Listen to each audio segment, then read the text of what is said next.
आप देख रहे हैं दैनिक दिल्ली न्यूज। देश में कोरोना के नए मामले धीरे धीरे कम हो रहे हैं। पिछले 24 घंटे में देश में कोरोना के कुल 3,10,580 मामले आए हैं, लेकिन मौत के आंकड़ों ने फिर से डरा दिया। देश में 24 घंटे में 4,075 लोगों की मौत हो गई, लेकिन राहत की बात ये है कि इस दौरान 3,62,000 से ज्यादा लोग रिकवर भी हुए।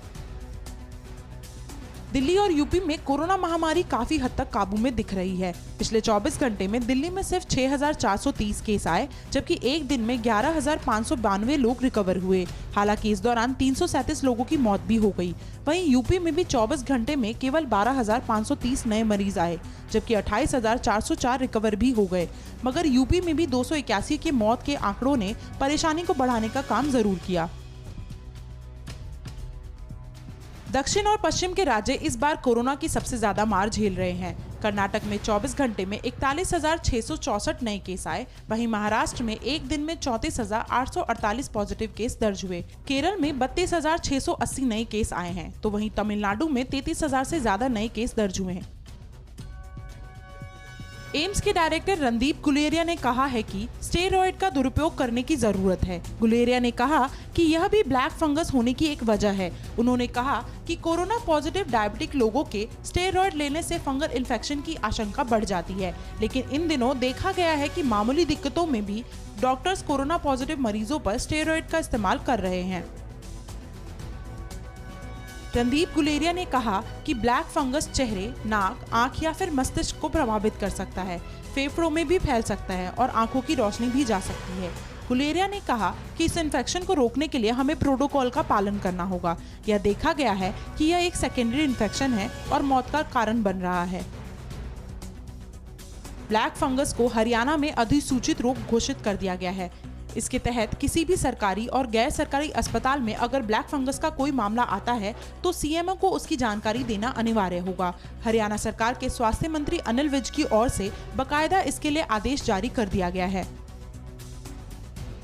महाराष्ट्र में भी अब म्यूकोरमाइकोसिस यानी ब्लैक फंगस के इलाज के लिए अस्पतालों में अलग वार्ड बनाए जा रहे हैं। राज्य में इस बीमारी के बढ़ते मामले को देखते हुए महाराष्ट्र के स्वास्थ्य मंत्री ने सभी सरकारी और निजी मेडिकल कॉलेज के अस्पतालों को इस बारे में आदेश दिया है।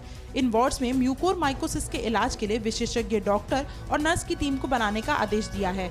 इस बीच राज्य को म्यूकोरमाइकोसिस के इलाज के लिए 5,000 इंजेक्शन भी मिले हैं।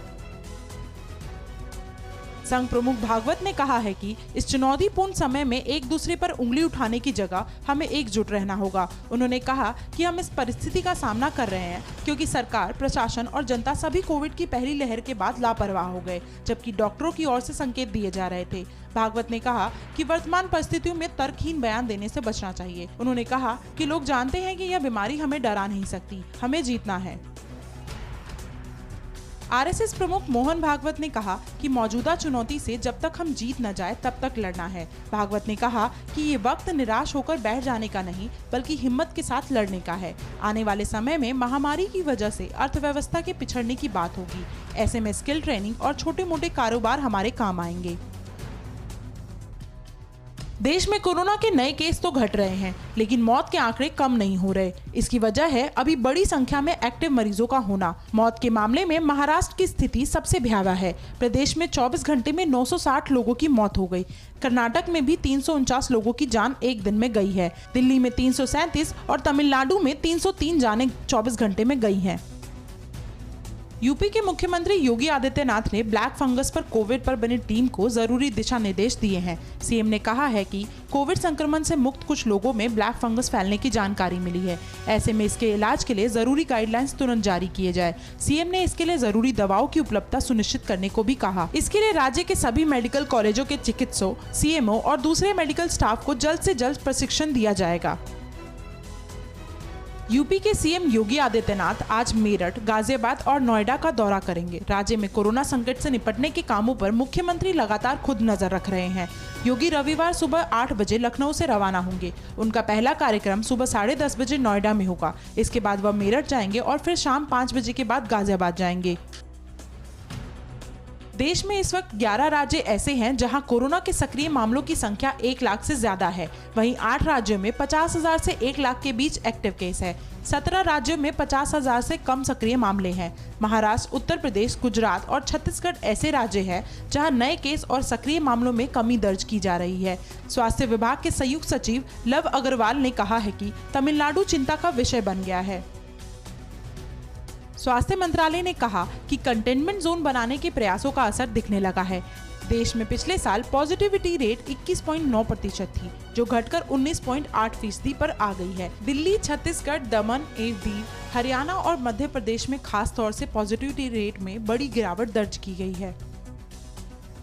हरिद्वार के डेडिकेटेड कोविड हेल्थ सेंटर में 25 अप्रैल से 12 मई के बीच कोरोना से हुई 65 मौतों की जानकारी स्टेट कोविड कंट्रोल रूम को नहीं दी गई। स्वास्थ्य विभाग के आला अधिकारियों की जांच के बाद मामला सामने आया। हरिद्वार के 500 बेड वाले इस बाबा बर्फानी अस्पताल में इससे पहले भी कई गड़बड़ियां सामने आ चुकी है। स्वास्थ्य विभाग के अधिकारियों का कहना है कि स्टाफ की कमी के चलते डाटा अपडेट नहीं हो पाया है। बिहार के गोपालगंज सदर अस्पताल में उस वक्त अफरा तफरी मच गई जब इसके ट्रामा सेंटर में मरीजों को दिए जाने वाले ऑक्सीजन का पाइप फट गया। इस दुर्घटना के बाद ट्रामा सेंटर में मौजूद 8 मरीजों की हालात बिगड़ने लगी। आरोप है कि सुबह से ही ऑक्सीजन पाइपलाइन में लीकेज थी, लेकिन ध्यान नहीं दिया गया। मरीजों के परिजनों ने हालात को देखकर हंगामा शुरू किया, तो आनन फानन में ऑक्सीजन का इंतजाम किया गया। जयपुर में अस्पताल में बेड दिलाने के नाम पर रिश्वत लेने वाले 2 आरोपियों को गिरफ्तार किया गया है। एसबी टीम की गिरफ्त में आए आरोपियों के नाम ओमवीर और पवन है। ओमवीर RUSS अस्पताल में ठेके पर बिजली कर्मी है, जबकि पवन दलाल बताए जा रहे हैं। एडिशनल एसपी बजरंग सिंह ने बताया कि मरीज के परिजन से 1 लाख रुपए में बेड देने की आरोपियों से डील हुई थी। इसी के लिए 10,000 की पहली किस्त ली जानी थी। तभी एसबी की टीम ने सूचना के आधार पर इन्हें दबोच लिया। यूपी में शाहजहांपुर के ग्रामीण इलाकों में कोरोना महामारी का भयावह रूप दिखने लगा है। जनपद में एक गांव में पिछले 15 दिनों में 16 मौतें हुई हैं, जिसके बाद ग्रामीण सहमे हुए हैं। प्रशासनिक स्तर पर इंतजाम न होने से संक्रमण का खतरा और भी ज्यादा बढ़ गया है। हालांकि गांव में प्राथमिक स्वास्थ्य केंद्र भी है, लेकिन उसमें इंतजाम के नाम पर कुछ भी नहीं है। जिला प्रशासन अभी तक इस गाँव की ओर से मुंह मोड़कर बैठा है। आप देख रहे हैं दैनिक दिल्ली न्यूज।